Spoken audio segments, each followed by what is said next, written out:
Akkam jirtu hordoftoota YouTube har'a immoo guddina rifeensa keenyaaf friizii gochuuf rifeensi keenya akka laafuu fi kan nu gargaaru kan shea butter irraa hojjetamu kantu shea butter leave-in conditioner haala itti fayyadamnuu fi faayidaa isaa waliin ilaalla. Hanga viidiyoo dhumaa na faana turaadha.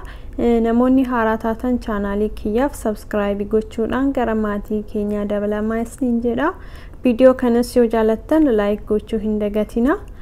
Kantuun gosa baay'ee jira. Shaampoon, leave-in conditioner, qabaatii, curly cream, jelly fi creamii rifeensaa fi kan kana fakkaatan baay'eetu jira.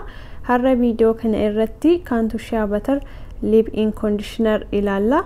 Yeroo baay'ee rifeensi keenya Afrikaanota furdaa waan ta'eef akka salphaatti nu laafuu jechuudha.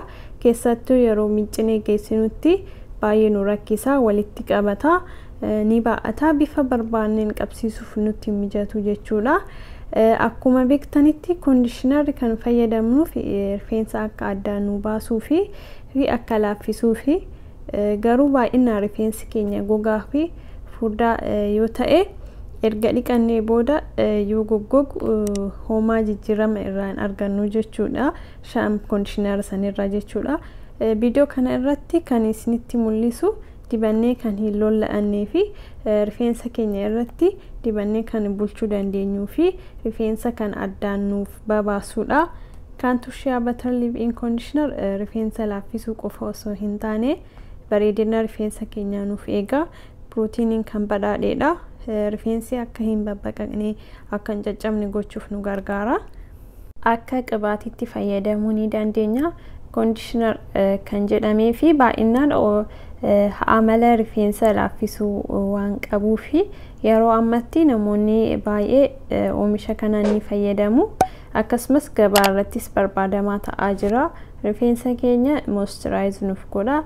Dibannees rifeensa keenya akka barbaannetti qabsiisuu ni dandeenya. Staayilota barbaanneen bareechifnee rifeensi keenya akkuma salphaatti nuuf qabamaa jechuudha. Akkasumas friizii gochuus ni dandeenya.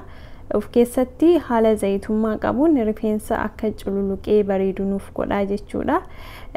Kan irraa hojjetamu inni guddaan kudura shea butter irraa yoo ta'u, shea butter ammatti baay'inaan akkuma beektanitti namoonni baay'ee akka dhadhaa rifeensaatti ni fayyadamu.